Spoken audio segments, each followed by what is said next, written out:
It's the SeaWorld Splash Podcast, bringing you the latest news, rumors, and history from the SeaWorld parks in Orlando, San Antonio, and San Diego. And now, here are your hosts, Joseph and Sheldon.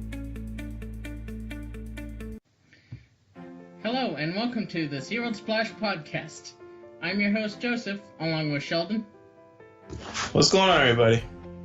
And today we will be talking about my Oh Wondrous Nights review, the greatest story never told in San Diego. Yes, I went to see Oh Wondrous Nights in San Diego. We also have a new species highlight segment today. And you'll hear our thoughts on trophy hunting, Sheldon's Busch Gardens update, and fans' thoughts on theatrical shows like One Ocean vs. Orca Encounter, and much more. So let's put on those ponchos and get ready to be drenched. So, in recent news, Chester, the false killer whale who lived at Vancouver Aquarium, passed away. My condolences go out to the Vancouver Aquarium in this tough time. And, Sheldon, what's your thoughts on this whole ordeal with Chester?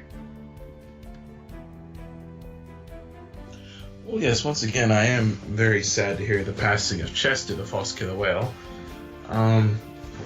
I've never met him, but if you've ever seen a false killer whale in person, I have to say it's a very, very cool cetacean. One of my favorites. One of my favorite cetaceans in Orlando was Jozu, who did pass away a while ago, and I just love false killer whales. I love their streaked, streamlined bodies, their power, their grace. They're just amazing creatures. I'm very sad to see Chester go, and I really hope Vancouver Aquarium, can pull through this, and I know it's going to be a very tough time on them with their remaining cetacean, Helen. So I just hope for the best, and hopefully no controversy, uproars from this. Joseph, what do you think?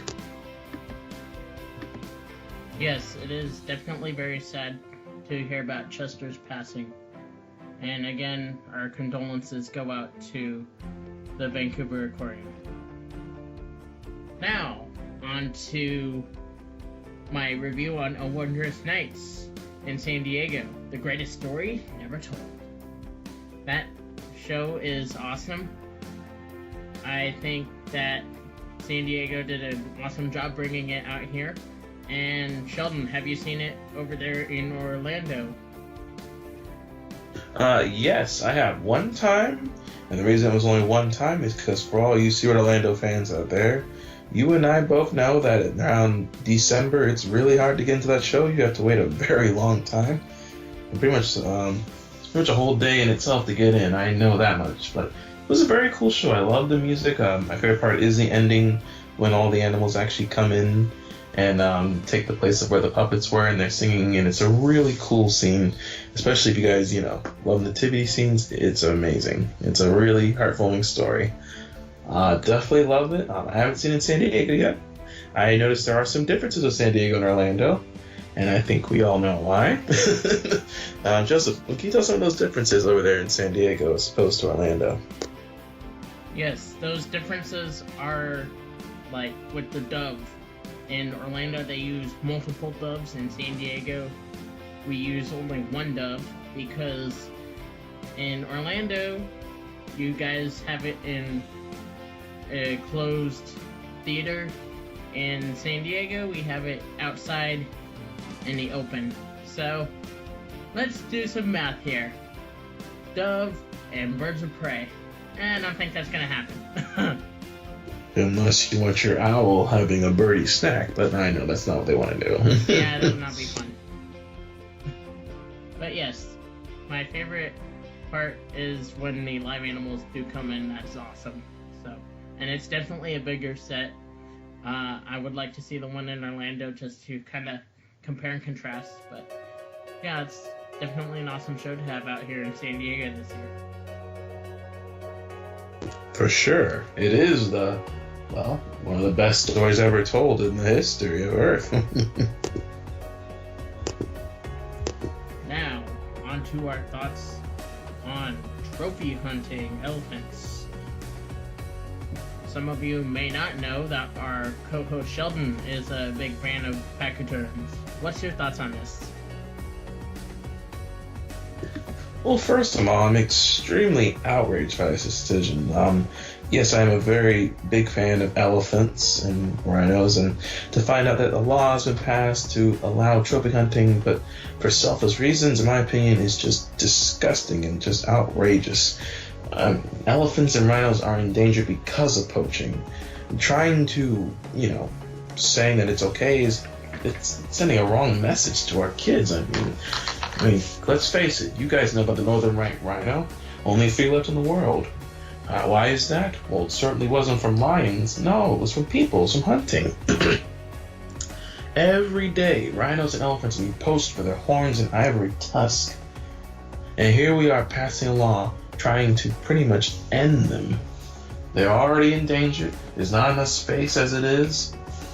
And I know some people would say, oh, they're doing elephant cullings or rhino cullings because there's just too many elephants, rhinos in one place. I'm like, well, that's because there's not enough habitat for them and they have nowhere else to go. If you think if someone took out your home, where would you go? To the next place that's like home. So the reason there's probably too many in one spot is because there's nowhere else left on the planet for them to roam around. It's sad, really, but there will probably come a time where our grandchildren might not even see an elephant or rhino at the rate we're going. I mean, every rhino species has been threatened by poaching, habitat destruction for the horn. Elephant populations have been decimated in Asia and Africa because of poaching, habitat destruction, human conflict. Trophy hunting does nothing. I know some people would say it has conservation in it. It has no conservation whatsoever. Just because you're killing off a small amount of the population doesn't mean you're preserving it. You want to preserve the species, you preserve every individual of that species, because genetic diversity is important. If you don't have that diversity, guess what? Reproduction will become an actual bad thing because of inbreeding. And inbreeding will lead to non-fertile offspring or offspring with birth defects, causing more problems and pretty much the destruction of a species. So really, if you want to conserve something, leave it be. In my opinion, the best trophy to take home is a picture. I don't know about you, but photo safaris are definitely a good conservation piece. They raise a lot of money, and it lets you and the animal go home with definitely a different experience and a new feeling. But certainly, killing an animal, mounting it on the wall is not my... Now, I will say this. I don't mind, and I do support hunting for, like, survival. Say if you're hunting a deer to eat or turkeys to eat, or up in Alaska, they hunt the whales for survival, but they honor the dead. They respect the animals. They don't sit there and display them like trophies or things. They're creatures, and they've given their lives so that people can survive.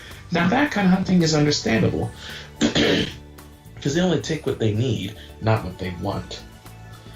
So, I will, as you can tell, I am not the happiest of camper when it comes to hearing about trophy hunting, and I personally do not support it whatsoever.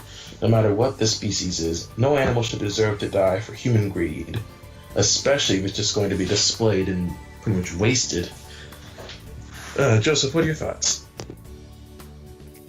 Yeah, I'm not in any agreement on this law that we're basically taking and abolishing. So we need to rethink that decision.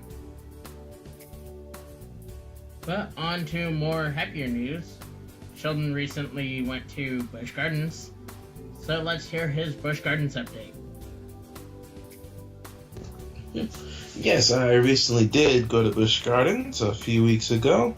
Had some time off from the break from my exams in school, and I had a really good time.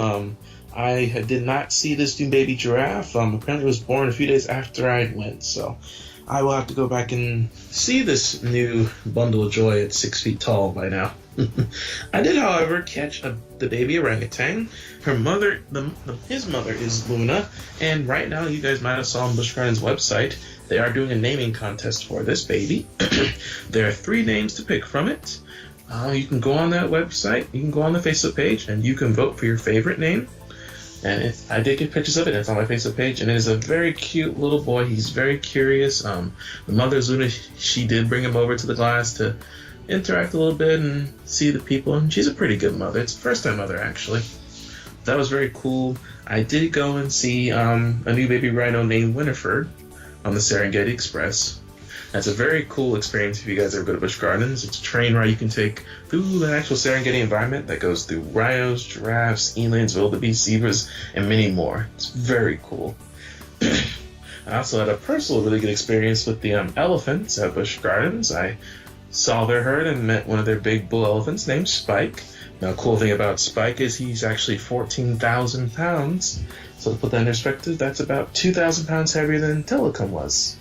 So keep in mind, elephants are not quite as long as a killer whale, but they can weigh more than them. They are the largest land mammal ever. And Spike is definitely one impressive creature. You definitely need to come out and see him. He's a really big boy. He's really amazing. Really cool.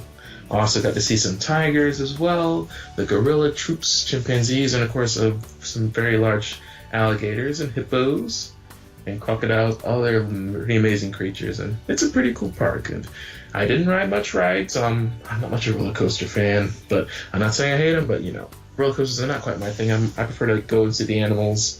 I even caught a cheetah run, and when I say it was a very, very fast-paced, very interesting experience. They're not kidding. The cheetah goes 0 to 70 in a few seconds. It can really happen. It's really cool. If you ever go to see a cheetah run, I recommend not taking a picture, just videotape it. It's so much easier because if you take a picture, 9 times out of 10, you will have a blur on your camera, and it'll just be a blur forever. So I would say if you have a video camera, just record it. It's a lot easier. But yes, definitely, if you guys ever in Tampa, definitely go check out Busch Gardens. It's a great place if you love animals and rides. It's a really cool experience. Love the animals, love the rides and all that stuff, and definitely cool. Joseph, what do you think, or anything you have to say about that? How about the Christmas stuff that's going on there right now? Yes, they have the sing-along train apparently that happens. I believe it's in the weekend nights. I think it starts at 5 to 7. I'm not 100% sure, but it's a sing-along train they're doing. So they're going to be doing Christmas songs. There is a Meet the Santa. They're going to have a Rudolph there. They have a Christmas ice show going on. It's not quite the same as Iceploration. If you guys ever saw the show, that was one of my favorite ice skating shows. But it's not too bad. But there's already plenty of Christmas stuff already up. Of course, they got their penguins, African penguins. But yeah, Christmas Town's already pretty much up. So it's already looking a lot like Christmas in Tampa. And if you guys aren't from Florida, our winters are, well, only a few days a year. When I mean a few days a year, it only gets really cold a few days a year. So that's my take on it. Awesome. And I did vote on that orangutan. I forgot which name I picked, but I know I think it was the same name that you picked. I forget which one I picked. Anyways, on to some more interesting news. So, I ran a poll on theatrical shows versus educational shows. Theatrical, such as One Ocean. Educational, such as Orca Encounter. And the poll on my personal page got 100% for theatrical, One Ocean, and 0% for educational, Orca Encounter. I also ran a poll on the Facebook page for SeaWorld Splash, which got 85% for theatrical and 15% for educational. And then I ran a poll on Twitter as well for theatrical, Shamu Adventure, and educational. And Shamu Adventure and One Ocean were in a tie with 42%. And Orca Encounter got 17%. So it was interesting to see these polls. My personal opinion, I like Orca Encounter, I know. But if you guys want to talk to me, I'm more than welcome to talk. Sheldon, what's your thoughts on this whole thing with Orca Encounter and all that.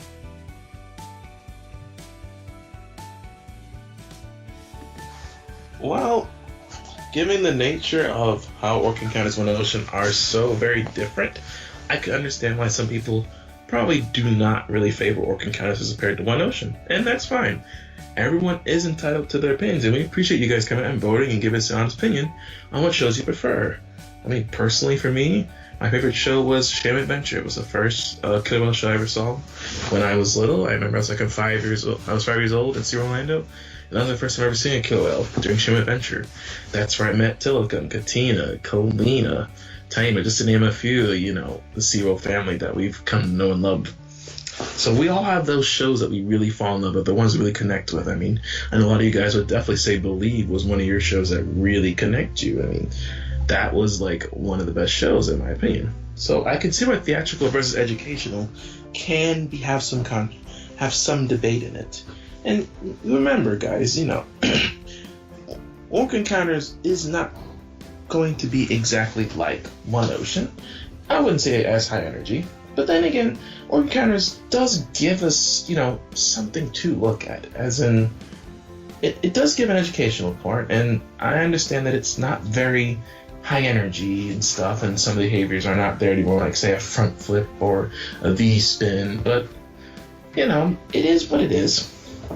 And, I mean, personally, I do like One Ocean, not as much as Sham Adventure, but yeah, I can definitely see why everybody's a little divided on this, because everyone's got different preferences. I mean, personally, I liked it back in the day when there was like a Believe or One Ocean show, and they would do the Shamu story every now and then.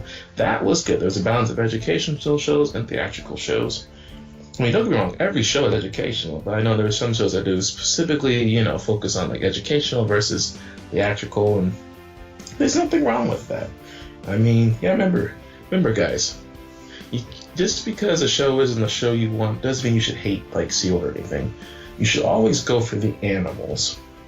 The animals are the real stars, and the reason we all go to SeaWorld. We want to see our favorite animal, our favorite dolphin, favorite killer whale, even our favorite sea lion performer, pilot whale.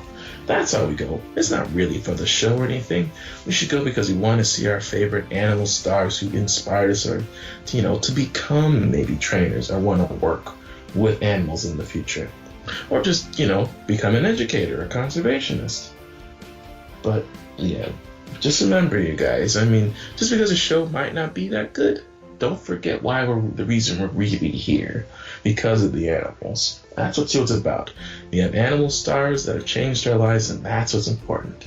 So don't always, beat down the show and say, oh, SeaWorld's bad. No, that's not what we need to do. We need to remember the animals are the reason we are here. Joseph, what would you have to say on this? I definitely agree. And yeah, definitely, if you have not checked out Orca Encounter, definitely check it out. And if you guys want to talk to me about Orca Encounter, I'm more than willing to talk about it.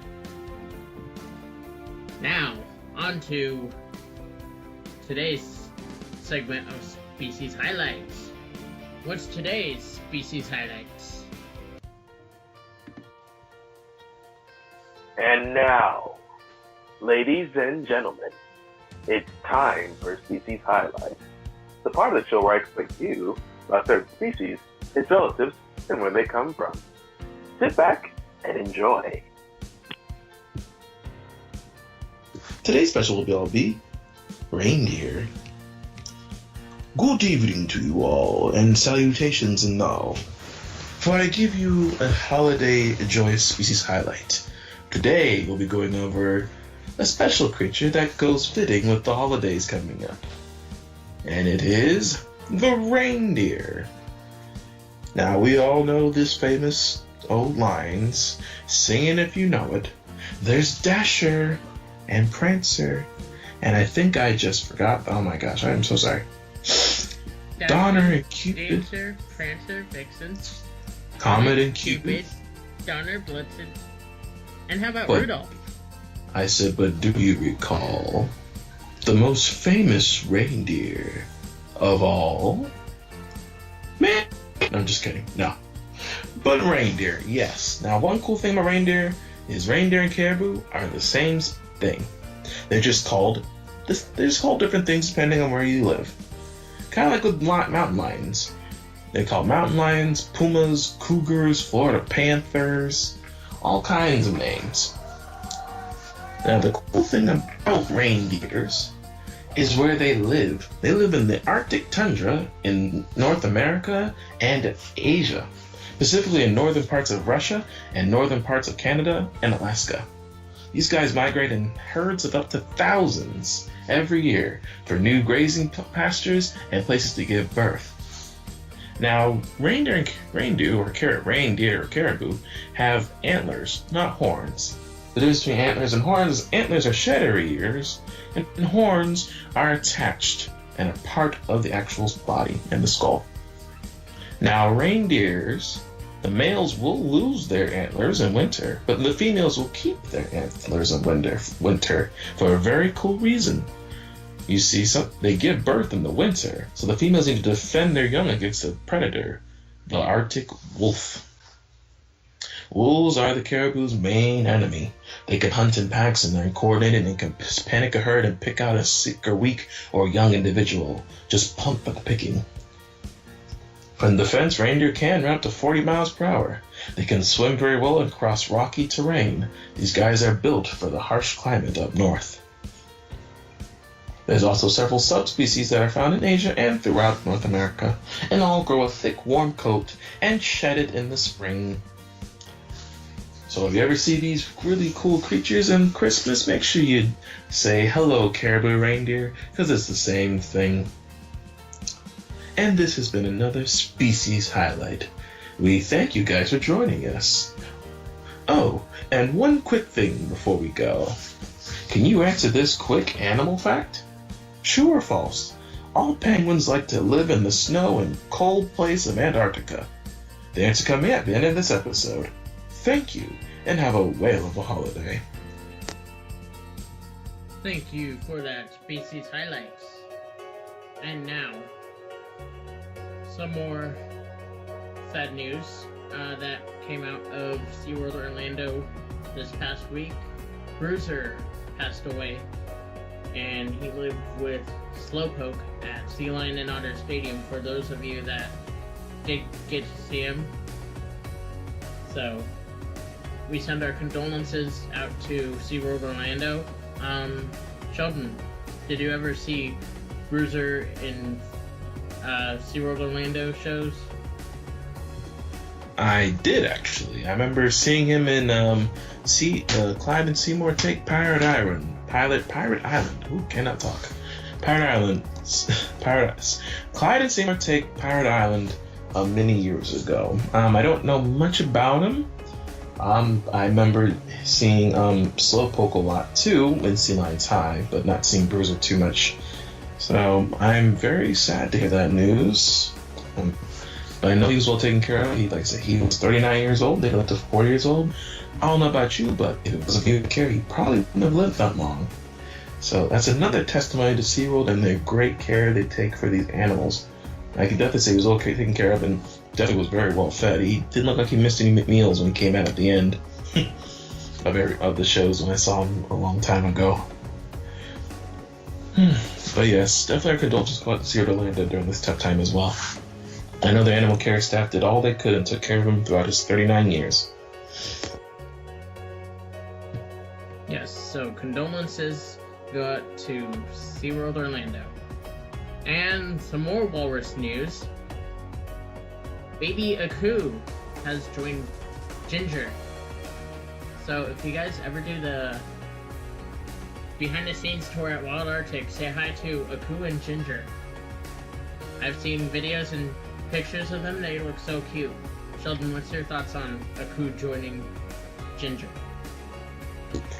I think it is very cute, and I'm really glad Ginger has someone her age to play with. Since she is back there and behind the scenes, I'm glad that these two horses do get to bond, and hey, hopefully maybe one day these two might, become really good friends and maybe produce a mate, maybe have another baby walrus calf, maybe a second generation walrus. I don't know if that'd be the first, but I have to look into it. But I think it'd be cool. I would like to definitely see Aku meet Cadoodle eventually.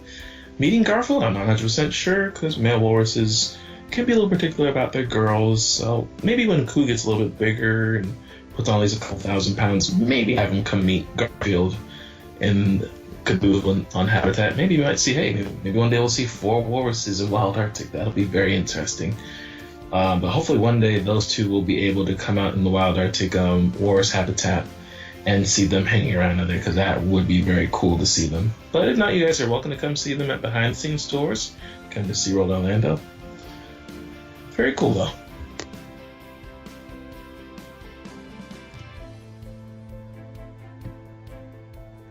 Yes, that is awesome to hear that Ginger and Aku are together. As always, we thank you for joining us. If you have any questions, comments, suggestions for topics, or want to share your SeaWorld stories, you can call or text our number 407-900-5309. We also would love to have you share any top updates or info, or even drop by and say hello. Also, don't forget to give us a like on our Facebook page, www.forward/SeaWorldSplash. Also follow us on Twitter at SeaWorld Splash. You can also follow us on Instagram at SeaWorld Splash and Snapchat at SeaWorld Splash. Don't forget to check out our website, www.SeaWorldSplash.com. You can also check us out on iTunes at SeaWorld Splash Podcast. And from all of us here at the SeaWorld Splash team, we thank you for joining us and hope you join us for the next amazing podcast to come. Splash you later. Take care, guys, and have a great holiday season. And oh, I almost forgot. Did you guys guess the right answer to our question during Species Highlight? I asked, true or false, all penguins love the cold and the cold Antarctic area that's snowy. The answer is false. Not all penguins actually like the cold. Little blue penguins and African penguins actually enjoy warm, sunny weather and sandy beaches. Look it up. Thank you, guys. And we do apologize for not being around. We've been a little bit busy. You know, college life gets to us all. But thanks for sticking with us, guys. And have a great rest of your holiday. Goodbye. Splash you later and have a whale of a holiday. Remember, if you want to share any of your favorite SeaWorld stories or memories, please call or text the SeaWorld Splash team 407-900-5309. Once again, that number is 407-900-5309. Or email us at SeaWorldSplashTeam@gmail.com. Thank you, and we'll splash you later.